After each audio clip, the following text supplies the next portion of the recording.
I do believe it's incredibly important to not network with people dumber than you. Think about that. Happens all the time. It's crazy. You get a group of people standing around, and really there's two things you can think of.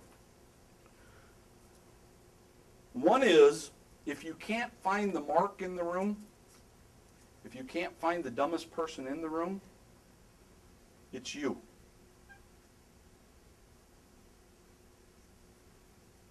But if you look around and you don't have anything to learn from the people that are there, leave.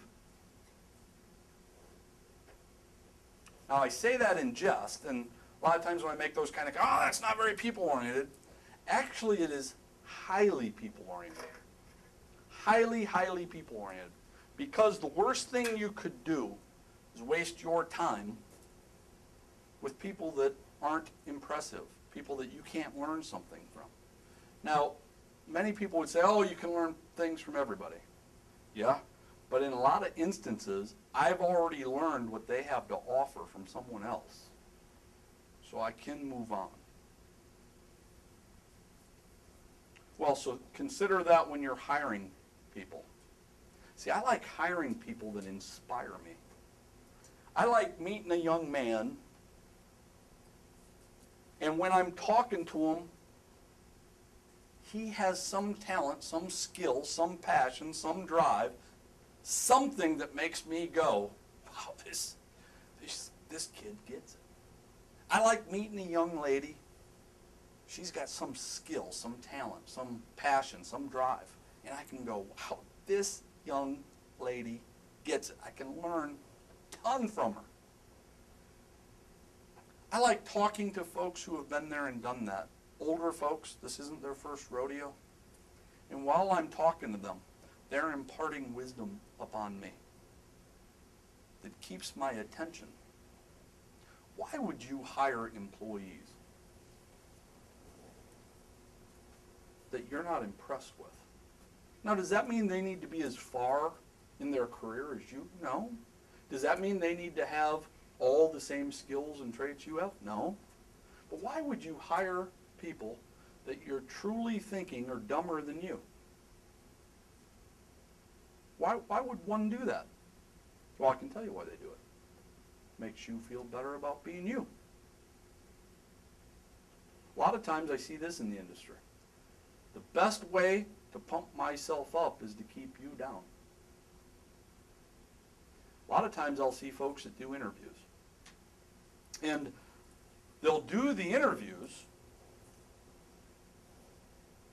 and they'll hire the people, but they won't respect them. And in fact, the ones they do respect, or the ones that might challenge their thinking, they don't hire. They don't want to feel of a lesser person. They don't want to feel like they have competition. They don't want to feel like, I can't hire this person. They may take my job.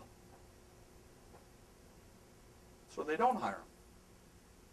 This is why I believe the highest level management person in the building should do the hiring. Actually should do the first interview, should do the last interview, should do the hiring. That's not to say that you can't have your people help you interview. And in fact, a great idea is to have the staff interview the new people that you're getting ready to consider hiring. They will tell you if this person's a loser or not. But I still do the first interview. And the reason I do the first interview is I don't want somebody lower on the staff that says, I don't want to hire this person because they might take my job, so I'm going to say they're not the right fit. I also don't want them to do the last interview. I want to be the person that looks at them straight in the face, and I'm actually doing a pre-orientation. I'd like to welcome you to our team. Let me talk to you a little bit about my hot stoves. Well, what's that mean? Well, it means things that impact me and are important to me. So let me pre-orientate you. Let me talk to you about when you're going to come to start on our schedule. Let me talk to you about my philosophies and beliefs. See, I get to do that during the last interview, and it doesn't cost me anything. They're not on the clock yet because I haven't offered them the position yet. I want to make sure they get what it is we do, how we do it, why we do it, when we do it, where we do it. But it does bring me back to, don't network with people dumber than you. Don't hire people dumber than you. Don't hire people less talented than you. Don't hire people less driven than you. Now, does that mean they're going to compete with you on every front? No, they aren't going to compete with you on every front. That's perfectly fine. By the way, you won't compete with them on every front either. But if they don't challenge you, if they don't inspire you, if you don't look at this person and go, wow, I like this person, don't hire them.